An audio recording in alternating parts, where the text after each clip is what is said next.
افوض امری اللہ ان اللہ بصیر بالعباد اعوذ باللہ من الشیطان اللعین الرجیم بسم اللہ الرحمن الرحیم الحمد للہ وکفی وسلام علی عبادہ الذین اصطفی الذین اذھب اللہ عنہم الرجس وطہرہم تطہیرا اللہم صل علی محمد وآل محمد وعجل فرجہم اجمعین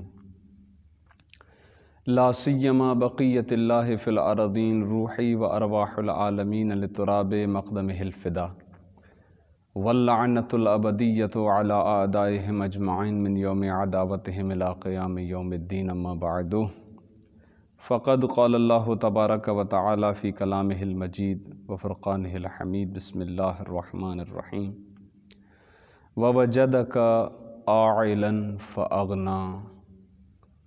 سورہ مبارکہ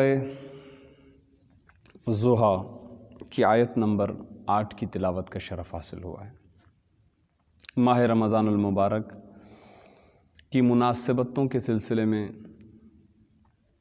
کچھ دروس انشاءاللہ آپ کی خدمت میں پیش کیے جائیں گے، اور اس مہینے کی بڑی بڑی مناسبتوں میں سے ایک مناسبت تاریخی مناسبت ہے 10 رمضان المبارک۔ یہ وہ روز ہے کہ جس دن رسول اسلام حضرت محمد مصطفیٰ صلی اللہ علیہ وآلہ وسلم کی سب سے پہلی زوجہ ام المؤمنین حضرت جناب خدیجۃ الکبریٰ سلام اللہ علیہا کی روز وصال ہے۔ آج کا درس جناب خدیجہ سلام اللہ علیہا کی ہی مناسبت سے آپ کی خدمت میں پیش کیا جا رہا ہے۔ بہت افضل اور بہت پروقار شخصیت، یہ وہ شخصیت ہیں کہ جنہیں یہ شرف ہے کہ یہ رسول اسلام کی زوجہ ہیں اور پہلی زوجہ ہیں، اور نہ فقط پہلی زوجہ ہونا ان کا امتیاز ہے بلکہ رسول اسلام کی جتنی بھی ازواج کرام ہیں ان سب میں جناب خدیجۃ الکبریٰ کو ایک غیر معمولی حیثیت حاصل ہے۔ روایات کے اندر ہے کہ رسول اسلام اپنی اس زوجہ سے بہت زیادہ محبت کرتے تھے۔ جب بھی میں یا کوئی اور یہ جملہ کہے گا تو پہلا امکان ہو سکتا ہے ذہن کے اندر آئے کہ محبت ٹھیک ہے، جب حضرت خدیجہ کے سامنے ہوں گے تو ان سے اظہار محبت کیا کرتے ہوں گے، یا ان کے زمانے میں ان سے کہتے ہوں گے، یا اپنے قریبی رشتہ داروں سے کہتے ہوں گے۔ لیکن میں آپ کی خدمت میں ایک ایسی حدیث پیش کروں کہ جو رسول اسلام کی ایک اور زوجہ جناب عائشہ سے منقول ہے۔ جناب عائشہ خود ارشاد فرماتی ہیں کہ اکثر جناب رسول خدا ہمارے سامنے، یعنی دوسری ازواج کے سامنے جناب خدیجہ کا تذکرہ فرماتے تھے تو کبھی آپ مسکرایا کرتے تھے، کبھی آپ گریہ کیا کرتے تھے جناب خدیجہ کو یاد کر کے۔ آپ جناب خدیجہ کے فضائل پڑھا کرتے تھے۔ اکثر اس طرح ہوا کرتا تھا، ایک دن میں نے کہا یا رسول اللہ، آپ اب تک اس بڑھیا کو یاد کرتے ہیں جس کے دانت گر چکے تھے، جو ایک بوڑھی عورت تھی، جبکہ اس کے مقابلے میں آپ کے ہاں جوان اور خوبصورت ازواج موجود ہیں۔ رسول اسلام نے جو جواب دیا ہے اس جواب سے پہلے جناب عائشہ نے خود جناب رسول خدا کا ایک انداز بیان فرمایا، کہا جیسے ہی میں نے یہ جملے ادا کیے رسول اسلام اس قدر غصے کے عالم میں آئے کہ آپ کے جسم کے بال، آپ کے رونگٹے کھڑے ہو گئے۔ کشف الغمہ کے اندر روایت ہے کہ آپ کے سر کے بال، آگے کے بال جو ہے وہ کھڑے ہو گئے۔ یہ غصے کا عالم تھا، آپ کے چہرے کا رنگ متغیر ہو گیا، اور آپ نے غضبناک لہجے میں کہا ہرگز ختیجہ کے بارے میں اس طرح مت کہنا، آج کے بعد ختیجہ کے بارے میں اس طرح مت کہنا۔ اب رسول اسلام نے جو 2 جملے ارشاد فرمائے ہیں، اور وہی 2 جملے بتا رہے ہیں کہ رسول اسلام جناب ختیجہ سے اس قدر محبت کیوں کیا کرتے ہیں۔ دیکھیں، ایک عام انسان اپنی زوجہ سے محبت کرتا ہے یا جسے چاہتا ہے اس سے شادی کرنا چاہتا ہے، اور اس کے مقابلے میں جس ہستی کی محبت کا ذکر کیا جا رہا ہے وہ سرور کونین ہیں، کہ جن کی محبت خالصتاً للہ ہے۔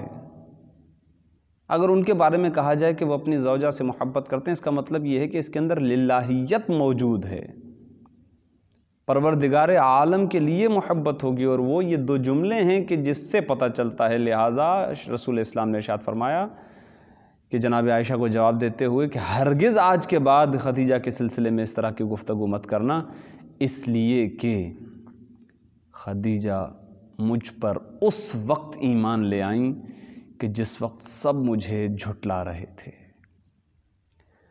خدیجہ نے اس وقت میری تصدیق کی ہے جب مجھے سب جھٹلا رہے تھے،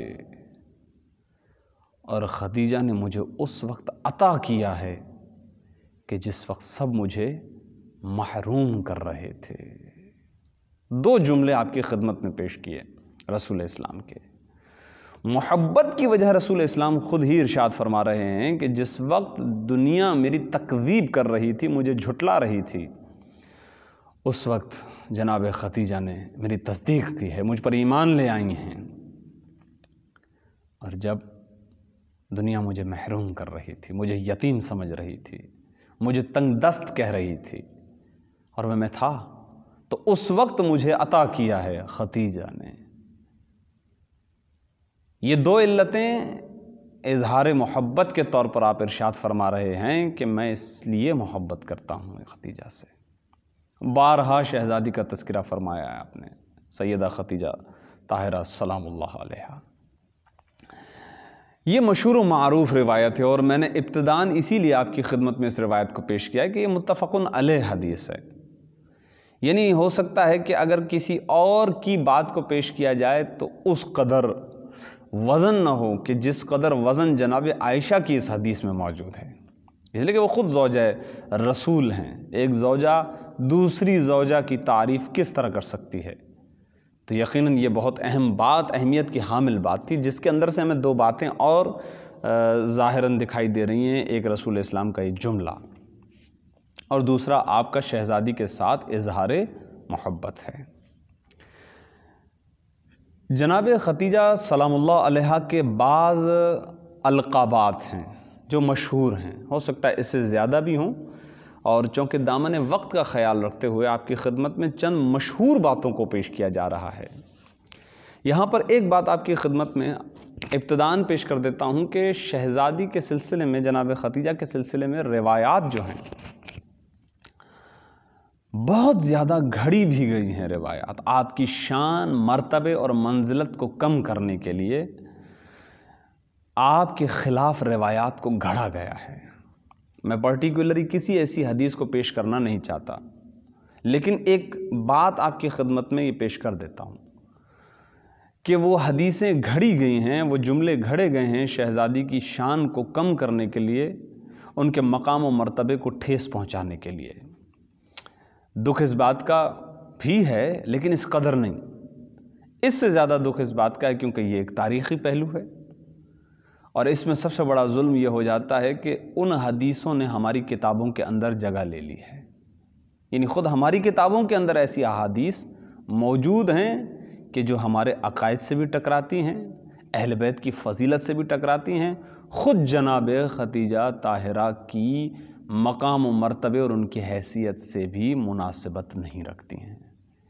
بس یہ بات آپ کے ذہن میں ہونا ضروری ہے۔ لہٰذا میں ان تمام باتوں کو اس درس سے خارج کرتے ہوئے ان کی ایسی شان اور ان کا ایسا مرتبہ کہ جو روایات ہم سے اہل بیت علیہم الصلاۃ والسلام نے ارشاد فرمائی ہیں، وہ آپ کی خدمت میں پیش کرنا چاہتا ہوں۔ کیا ایسا ہے کہ جناب خدیجہ طاہرہ کا تذکر اسلام آنے کے بعد ہے؟ تو اس کا جواب انجیل میں موجود ہے۔ انجیل وہ کتاب ہے جو حضرت عیسیٰ علیہ السلام پر پروردگار عالم نے نازل فرمائی ہے۔ اس کتاب کے اندر جناب ختیجہ کا تذکرہ موجود ہے۔ ارشاد ہوتا ہے، یعنی رسول اسلام کے بارے میں بتایا جا رہا ہے حضرت عیسیٰ کو، اور اسی کے درمیان میں تذکرہ آتا ہے کہ وَنَسْلُهُ، اور اس رسول کی نسل جو ہے مِن مبارکتن، ایک ایسی خاتون سے چلنے والی ہے کہ جو مبارکہ ہے۔ اور ہمارے علماء ارشاد فرماتے ہیں کہ یہاں مبارکہ جناب ختیجہ طاہرہ سلام اللہ علیہا کو کہا گیا ہے۔ چونکہ میں یہ اس لیے کہہ رہا ہوں کیونکہ ایک لقب جناب فاطمہ زہرا سلام اللہ علیہا کا بھی مبارکہ ہے، تو وہ اور جملوں کے اندر اور احادیث کے اندر موجود ہے، لیکن انجیل میں جو یہاں پر لفظ مبارکہ استعمال کیا گیا ہے کہ آپ کی نسل مبارکہ سے چلے گی، یہاں سے مراد، چونکہ علماء نے اس لیے بطور دلیل یہ بات پیش کی ہے کہ جناب رسول اسلام کی اور بھی ازواج تھی، کم از کم 9 ازواج کا تذکر ملتا ہے کتابوں کے اندر تاریخ کی، لیکن آپ کی نسل، آپ کی اولاد جناب خدیجہ طاہرہ سلام اللہ علیہا سے چلی ہے۔ یہ ایک فضیلت، ایک تو یہ کہ خود انجیل کے اندر تذکرہ ہونا، اور دوسرا یہ کہ انجیل میں پروردگار عالم نے جناب ختیجہ طاہرہ سلام اللہ علیہا کو مبارکہ کہہ کے آپ کی شان بیان فرمائی ہے، اور ساتھ ہی دوسرا جملہ ہے کہ وَهِيَ ذَرَّةُ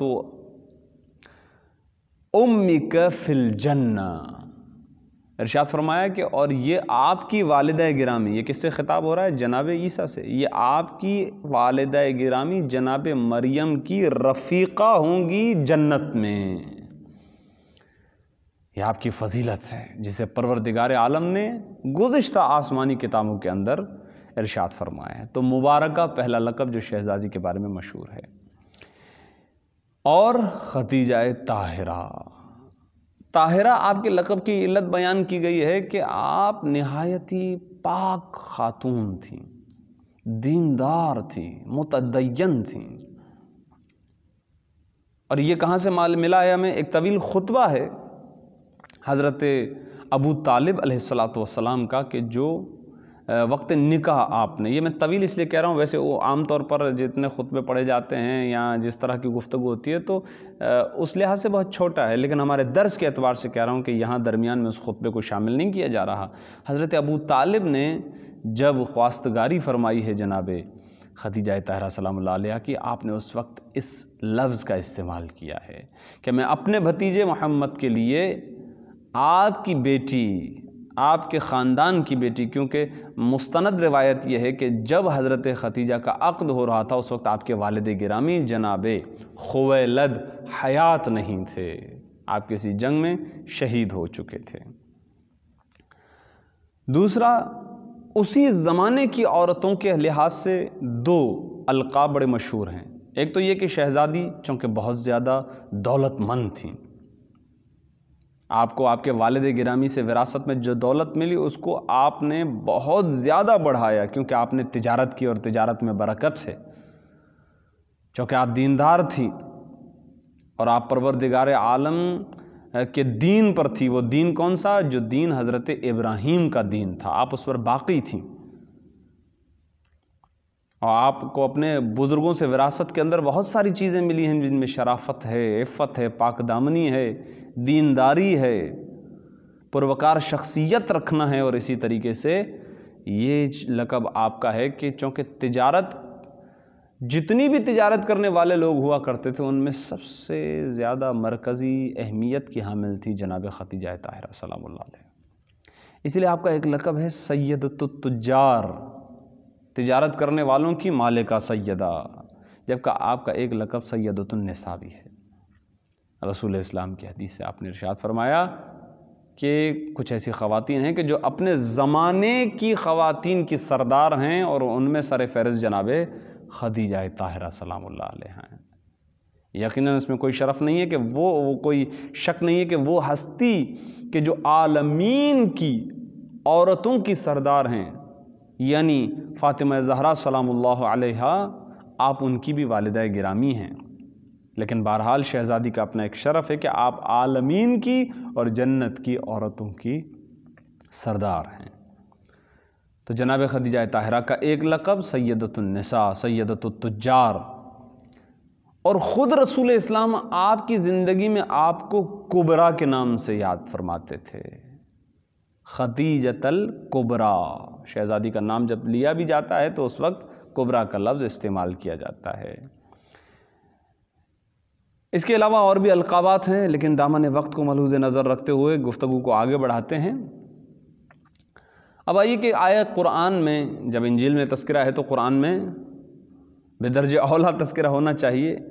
تو علماء فرماتے ہیں کہ ہر وہ آیت کہ جو ان افراد کی شان میں نازل ہوئی ہے کہ جنہوں نے صدر اسلام میں رسول اسلام پر اپنی جان ساری اور اپنی ذات، اپنے مال، اپنے تن من دھن، اپنی صلاحیتوں کے ذریعے سے رسول اسلام کا ساتھ دیا اور اسلام کے لیے قربانیاں پیش فرمائی ہیں، ان میں جناب خدیجہ طاہرہ سر فہرست رہیں گی۔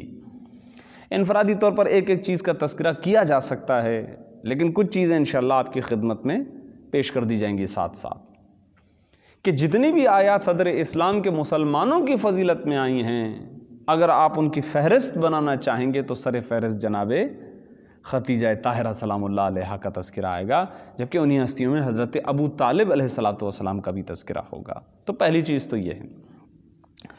دوسری یہ کہ قرآن کے اندر سورہ واقعہ، اس سورہ واقعہ کے اندر قیامت کی ایک منظر کشی کی گئی ہے، اور ارشاد ہوتا ہے کہ والسابقون السابقون، عالم آخرت میں جمع ہونے والے انسانوں کو 3 حصوں میں تقسیم کیا جائے گا۔ پہلی قسم کا نام ہے السابقون السابقون، اور دوسرے ہیں اصحاب المیمنہ، اور تیسرے افراد ہیں اصحاب المشأمہ۔ لوگوں کو 3 حصوں میں تقسیم کر دیا جائے گا۔ ایک بہت ہی زیادہ سبقت لے جانے والے، والسابقون السابقون، کیا کہنے ان آگے بڑھ جانے والوں کے کہ جو بہت ہی زیادہ آگے بڑھ گئے۔ اگر اس اعتبار سے دیکھا جائے تو روایات بہت زیادہ ہیں۔ قرآن نے ایک اشارہ دیا ہے کہ وہ افراد ثلۃ من الاولین وقلیل من الآخرین، بہت زیادہ افراد ایسے ہیں کہ جو اگلی امتوں میں سے ہیں، اور اگر فقط رسول اسلام کے زمانے کے اعتبار سے اس آیہ شریفہ کو دیکھا جائے تو اس کا مطلب یہ کہ بہت سارے ایسے افراد ہیں کہ جو صدر اسلام سے ہیں، یعنی بہت زیادہ وہ لوگ ہیں، ثلہ یعنی ایک بہت بڑا گروہ جو ہے اولین میں سے، یعنی ابتدائی دنوں والے لوگوں میں سے ہے۔ یعنی جب اسلام کا آغاز ہو رہا تھا تو والسابقون، بہت زیادہ آگے بڑھ جانے والے، سبقت لے جانے والے، وہ بہت زیادہ وہ لوگ ہیں کہ جو اگلی امت میں سے ہیں یا اگلے لوگوں میں سے ہیں یا صدر اسلام کے زمانے سے ہیں۔ وقلیل من الآخرین، آخری زمانے کے لوگوں میں سے بہت کم ایسے افراد ہیں۔ اگر صدر اسلام کو لیا جائے تو بھی شہزادی سر فہرست آتی ہیں، اس لیے کیونکہ رسول اسلام پر ایمان لانے والے مردوں میں اگرچہ ہو سکتا ہے کہ تاریخ نے رد و بدل کر کے ناموں کو آگے پیچھے کر دیا ہو، لیکن جب بھی عورتوں کا تذکرہ کیا جائے گا کہ سب سے پہلے وہ کون سی خاتون تھی کہ جنہوں نے اسلام کو قبول کیا اور پیغام رسول اسلام کو قبول کیا، تو ایک ہی نام آئے گا، اور وہ نام حضرت خدیجہ طاہرہ سلام اللہ علیہا کا ہے۔ اسی دن جس دن رسول اسلام پر وحی اول نازل ہوئی ہے اور آپ اپنے گھر تشریف فرما ہوئے ہیں، اور آتے ہی آپ نے جناب خدیجہ طاہرہ سے ارشاد فرمایا کہ جبرائیل امین نازل ہوئے تھے اور مجھے اس امت کے لیے مبعوث فرمایا گیا ہے، اور یہ میری ذمہ داری لگائی گئی ہے، مجھے نبی بنایا گیا ہے۔ تو آپ نے اسی وقت ارشاد فرمایا کہ میں آپ کے پروردگار پر بھی ایمان لاتی ہوں اور آپ کو بھی نبی تسلیم کرتی ہوں۔ خود ہی ارشاد فرمایا رسول اسلام نے، جس وقت کوئی میری تصدیق کرنے کے لیے تیار نہیں تھا، خدیجہ نے میری تصدیق کی ہے۔ تو اگر دیکھا جائے والسابقون السابقون، کیا کہنے ان آگے بڑھ جانے والوں کے کہ جو بہت زیادہ آگے بڑھ گئے، فی جنات النعیم، وہ ایسی جنتوں کے اندر ہیں کہ جو نعمتوں والی ہیں، والسابقون السابقون اولئک المقربون، وہ مقرب ہیں، مقرب وہ خود نہیں بنے ہیں، انہیں اللہ نے مقرب بنایا ہے، ان کا عمل ایسا تھا کہ اللہ نے انہیں مقرب بنا دیا ہے جنت میں، وہ اللہ کے قریب ہیں، فی جنات النعیم ثلۃ من الاولین وقلیل من الآخرین۔ آئیے اگلی آیت کی طرف، اور بھی تذکرہ امکان ہے، بہت ساری آیات ہو سکتی ہیں، ایک آیت تو میں نے سرنامہ کلام کے طور پر پیش کی ہے، وَأَنذِرْ عَشِيرَتَكَ الْأَقْرَبِينَ، سورہ مدثر کے اندر ارشاد ہوا، رسول اسلام جب مبعوث ہوئے تو سب سے پہلے پروردگار نے کہا جو آپ کی فیملی کے افراد ہیں، جو آپ کے خاندان کے لوگ ہیں، پہلے آپ انہیں ڈرائیے۔ تو اس میں سب سے پہلے جناب خدیجہ طاہرہ کا تذکرہ آتا ہے۔ اس کے بعد پروردگار عالم نے سورہ ضحیٰ کے اندر ارشاد فرمایا ہے وَوَجَدَكَ عَائِلًا فَأَغْنَىٰ، وہ پروردگار ہے کہ جس نے آپ کو عائل پایا۔ عائل پایا یعنی کیا مطلب؟ آپ کو تنگ دست پایا، آپ کے ہاتھ خالی تھے، آپ تنگ دست تھے، آپ کے پاس کچھ نہیں تھا، تو آپ کو پروردگار عالم نے، کیا آپ کو پروردگار عالم نے اغنا، مالدار نہیں بنا دیا؟ کون ہے وہ مفسر کہ جو قرآن کی اس آیت کی تفسیر کرے اور تذکرہ جناب خدیجہ طاہرہ بھول جائے؟ قسم بخدا اس نے تفسیر کا کوئی حق ادا نہیں کیا اگر اس آیہ شریفہ کے ضمن میں جناب خدیجہ طاہرہ کا تذکرہ نہ فرمایا۔ وَوَجَدَكَ عَائِلًا فَأَغْنَىٰ، کیا اس پروردگار نے آپ کو تنگ دست پا کر آپ کو غنی نہیں بنا دیا؟ سوالیہ انداز میں واقعاً تاریخ نے لکھا کہ رسول اسلام سے تو کوئی شادی کرنے کے لیے تیار نہیں تھا۔ جو باریک احادیث ہیں اس میں یہی ہے کہ حضرت خدیجہ طاہرہ سلام اللہ علیہا کی ایک سہیلی رسول اسلام سے ملاقات کر کے کہتی ہے کہ آپ نے ابھی تک شادی کیوں نہیں کی؟ دیکھیں جناب خدیجہ کی شادی کس عمر میں ہوئی یہ پھر انہی احادیث کے زمرے میں آ جائے گا جس کے سلسلے میں پہلے آپ کی خدمت میں پیش کر چکا کہ یہ کنٹروورشل ایک موضوع ہے، لیکن رسول اسلام 25 سال کی عمر میں شادی کر رہے ہیں، تو سوال کیا کہ آپ نے ابھی تک شادی کیوں نہیں کی؟ تو ارشاد فرمایا کہ مجھے کون رشتہ دے گا؟ کیونکہ اس زمانے میں ایک مسئلہ یہ ہے کہ بہرحال آج بھی دیکھا جاتا ہے اور یہ لوگوں کا بہرحال، جبکہ اسلام کی تعلیمات یہ ہیں کہ آپ دین دیکھیے، ہم مال دیکھتے ہیں کہ مال کتنا ہے، تو کہا کہ آپ نے ابھی تک شادی کیوں نہیں کی؟ کہا مجھے کون دے گا، خالی ہاتھ ہوں، یتیم ہوں، میرے پاس ہے ہی کیا جو مجھے کوئی رشتہ دے گا؟ تو یعنی رسول اسلام کی اس وقت کیفیت مالی طور پر کچھ نہیں ہے، قرآن نے اس کی ترجمانی کی ہے، عائلن، تنگ دست، خالی ہاتھ، فاغنا، ہم نے آپ کو مالدار کیا ہے، ہم نے آپ کو عطا کیا ہے۔ بس یہ فرق ہے عالم اسلام میں، مسلمانوں میں اور جناب خدیجہ طاہرہ میں۔ میں پوری انسانیت کو ایک طرف کرتا ہوں اور جناب خدیجہ طاہرہ کو ایک طرف کرتا ہوں، اس لیے کیونکہ جناب خدیجہ طاہرہ وہ ہستی ہیں کہ جنہوں نے اپنا مال عطا فرمایا رسول اسلام کو، اور جب رسول اسلام کے پاس یہ مال آ جاتا ہے تو آپ غنی ہو جاتے ہیں اور آپ مالدار ہو جاتے ہیں۔ یہ واحد وہ ہستی ہیں جناب خدیجہ طاہرہ سلام اللہ علیہا کہ جن کے مال دینے کو پروردگار عالم نے اس طرح ارشاد فرمایا ہے کہ گویا خدیجہ نے مال عطا نہیں فرمایا ہے، خود پروردگار عالم کی ذات گرامی نے مال عطا فرمایا ہے۔ خدیجہ کے مال سے غنی نہیں ہوئے، ہم نے یہ مال دیا ہے، ہم نے غنی فرمایا، یعنی جناب خدیجہ کے کام کو پروردگار عالم اپنا کام شمار فرما رہا ہے، یہ امر ہم نے عطا فرمایا ہے، لیکن قربانی تو ہے۔ بس پیغام دے رہا ہوں آپ کی خدمت میں، پھر 2-4 الفاظ مصائب کے، چونکہ 10 رمضان المبارک شہزادی کے وصال کا دن ہے، روز وفات کا دن ہے۔ پیغام یہ ہے کہ دین ایک نظام ہے، آپ کی خدمت میں گزشتہ دروس کے اندر پیش کر چکا ہوں۔ دین نمونہ عمل زندگی ہے، دین وہ منشور ہے کہ جو آپ کو سکھاتا ہے کہ آپ کو زندگی کیسے بسر کرنی ہے۔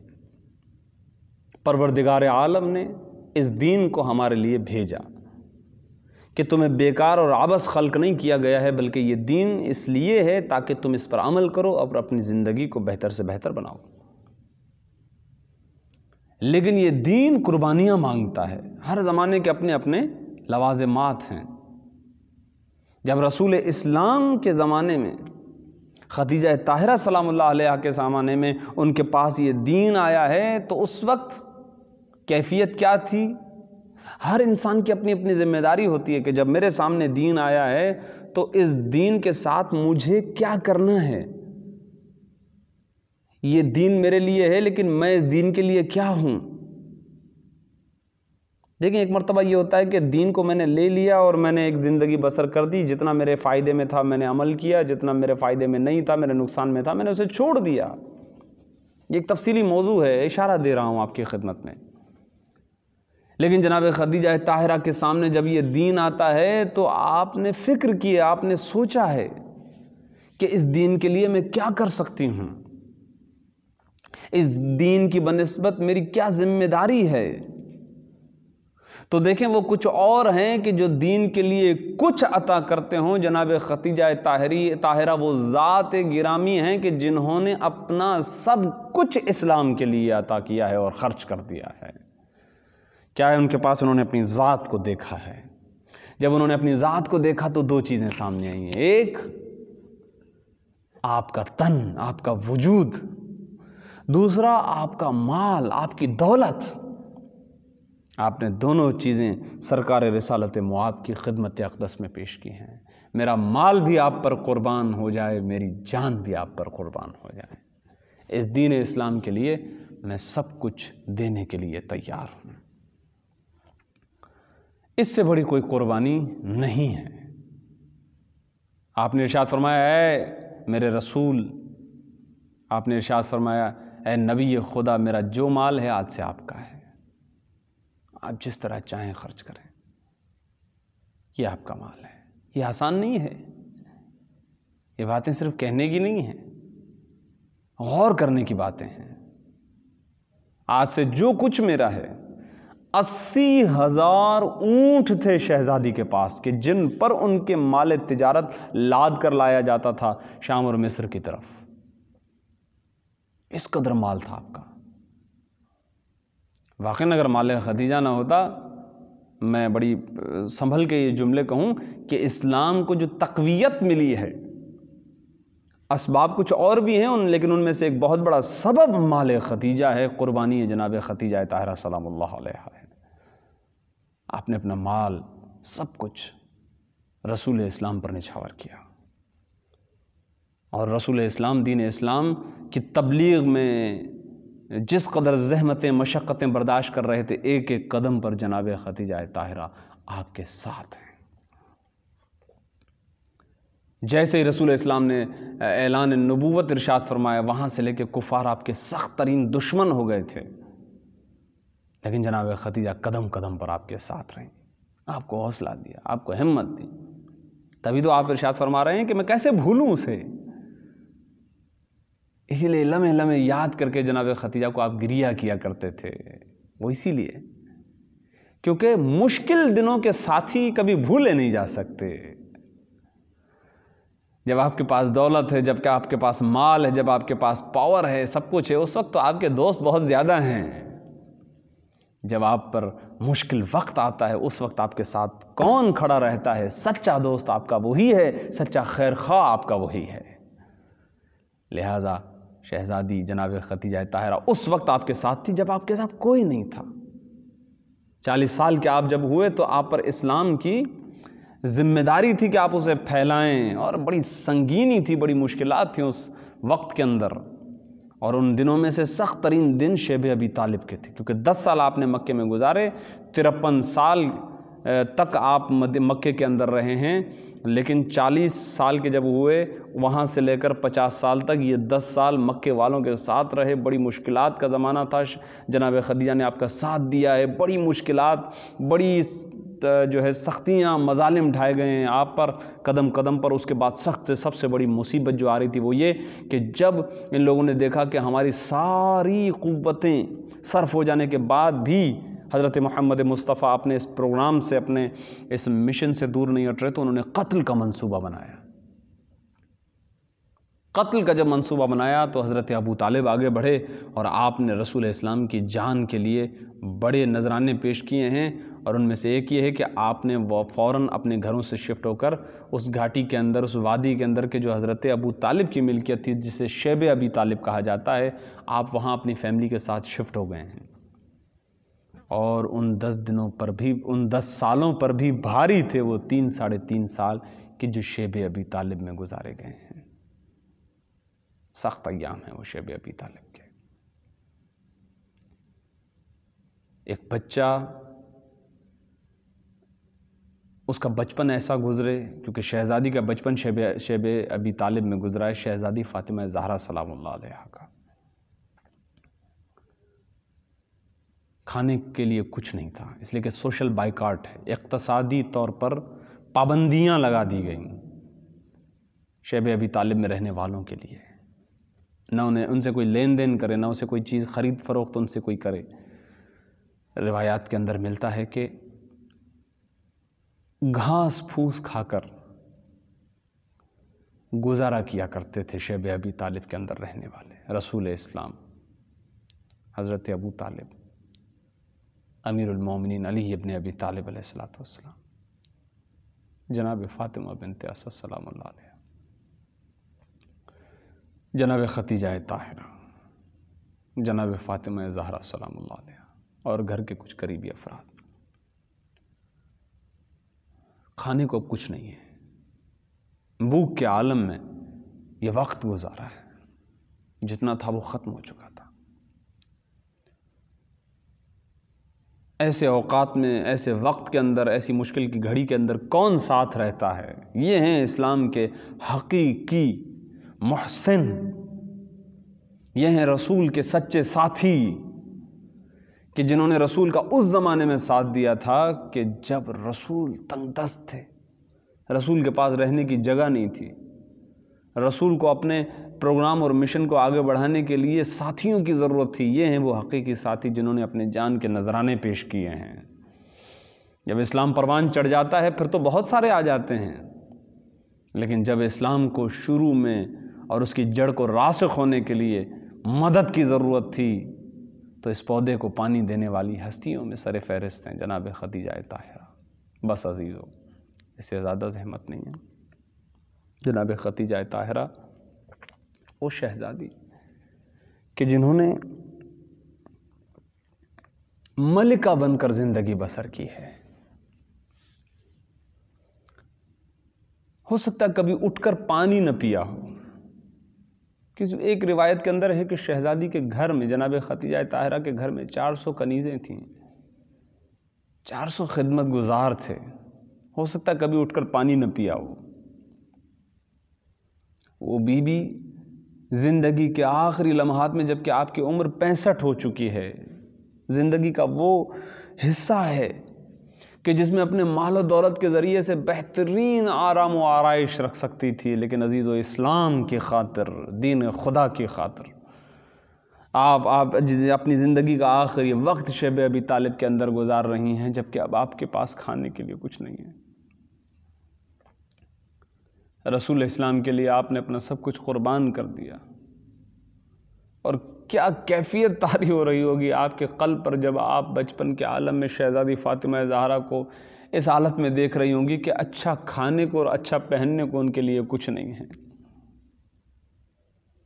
بس عزیز و شہزادی کے بارے میں ایک روایت ہے، جناب ختیجہ طاہرہ کے بارے میں ایک روایت ہے، ارشاد فرماتے ہیں کہ اسی جڑی بوٹیوں اور گھاس پھوس کو کھانے کی وجہ سے، کوئی ایسی جڑی بوٹی تھی، کوئی ایسی چیز تھی جس کا زہر آپ کے جسم کے اندر پھیل گیا اور آپ بیمار رہنے لگی۔ اگرچہ وہ اقتصادی پابندی تو ہٹ گئی اور آپ پلٹ کر اپنے گھر کے طرف تو آ گئے، لیکن اب وہ خوشی نہ رہی، اس لیے کہ جناب ختیجہ طاہرہ بیمار ہو چکی تھی، اور روایت یہ کہتی ہے کہ رسول اسلام آپ کے سرانے بیٹھ کر گریہ کیا کرتے تھے۔ بہت زیادہ گریہ کیا کرتے تھے۔ جناب فاطمہ زہرا بہت کم سنی کے عالم میں تھی، اور شہزادی جب بالکل وقت آخر میں آتی ہیں جناب ختیجہ طاہرہ تو کچھ وصیتیں ارشاد فرماتی ہیں۔ کچھ وصیتیں آپ نے براہ راست رسول اسلام سے فرمائی ہیں، لیکن کچھ وصیتیں آپ نے اپنی بیٹی جناب فاطمہ زہرا سے ارشاد فرمائی ہیں۔ مختصر یہ کہ ایک وصیت تو وہی ہے کہ جس وصیت کو سن کے ہمارا دل دہل جاتا ہے اس وقت کہ جب جناب فاطمہ زہرا نے اپنے شوہر نامدار امیر المومنین علی ابن ابی طالب کو وصیت فرمائی تھی۔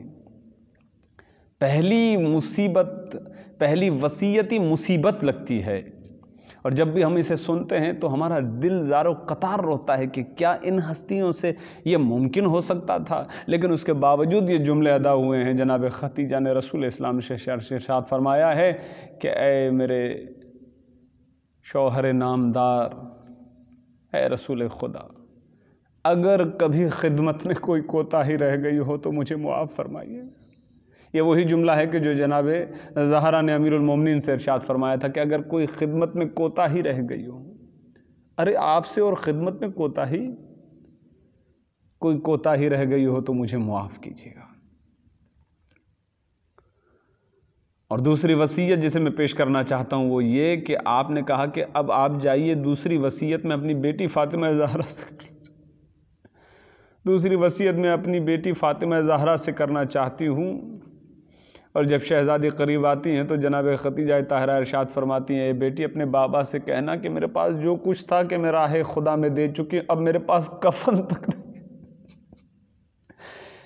اپنے بابا سے کہنا کہ جو آپ کا کرتا ہے کہ جس میں آپ پر وحی نازل ہوتی ہے، آپ اسی کرتے کا کفن دے دیجئے گا مجھے۔ شہزادی اس دعا فانی سے تشریف لے جاتی ہیں۔ عزیزو، ہر مصائب کا رخ کربلا کی طرف جاتا ہے۔ میں کہوں شہزادی آپ کی مصیبتیں بہت زیادہ ہیں، آپ نے اپنا سب کچھ راہ خدا میں قربان کر دیا، جو کچھ تھا آپ نے اسلام کے لیے قربان کیا۔ لیکن میں کہوں شہزادی آپ کی مصیبتیں بہت بڑی ہیں، لیکن آپ کی اولاد کی مصیبتوں کے کیا کہنے، کس مصیبت کا تذکرہ کیا جائے۔ آپ کی مصیبتیں ہیں، لیکن یقیناً آپ کو کبھی کسی دربار میں جانا نہیں پڑا، آپ کو کبھی کسی شرابی کا سامنا نہیں کرنا پڑا ہوگا، آپ کے سر پر آپ کی چادر موجود رہی ہوگی، لیکن آپ کی بیٹیوں کے سروں سے چادریں چھین لی گئیں۔ آپ نے اپنی مرضی سے اپنا مال راہ خدا میں دیا، لیکن آپ کی بیٹیوں کے مال کو غصب کر لیا گیا ہے، ان کے باغ کو غصب کر لیا گیا ہے۔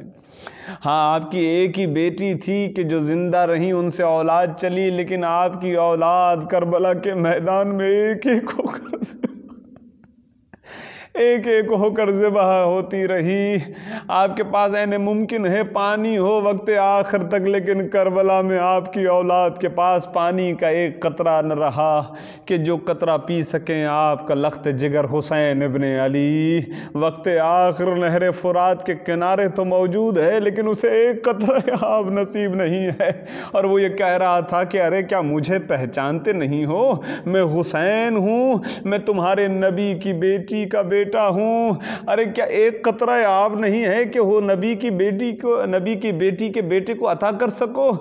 وہ حسین کے جو پیاسا شہید کر دیا گیا ہے۔ آئیے کربلا میں دیکھیے، یقیناً آپ کی مصیبتیں بہت بڑی ہیں، لیکن آپ کی اولاد میں ایک 4 سال کی بچی سکینہ ہے کہ جسے ایک قطرہ آب نہیں ملتا، جس کا بابا کربلا میں قتل کر دیا گیا، جس کے گوشوارے چھین لیے گئے، جسے شمر تماچے مار رہا ہے، اور وہ کبھی نجف کا رخ کر کے کہتی تھی السلام علیکم یا ابی، اے میرے دادا آپ پر میرا سلام۔